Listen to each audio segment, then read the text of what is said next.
部都要改。嗱咁所以咧，當時咧就開始先講啲生活上面嘅細節啦。好啊。當時咧就話有啲舊風俗，你拜咩神啫？而家個個都係拜神。當時就話所有廟晒出嚟㗎嘛晒佢要係啊。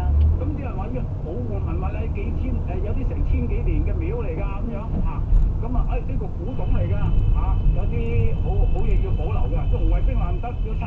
結果啲人點樣保護呢啲文物咧？就喺嗰啲文物上面貼一張紙。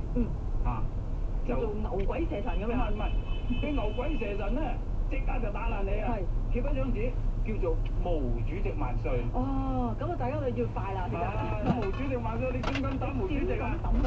嗱，要用咁樣嘅方法嘅咁跟住咧就係你啲服飾，你啲頭髮。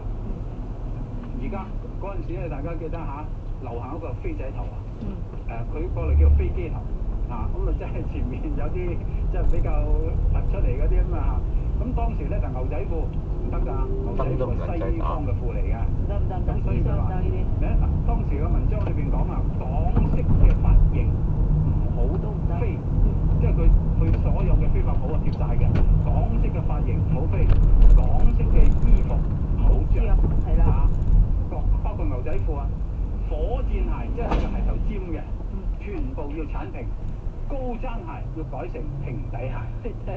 嗱，咁呢啲咧生活上邊嘅嘢咧，就即係見仁見智啦。但係發展到奪權咧，就好慘啦。所謂奪權咧，就係當時軍權咧，林彪要搶奪咯。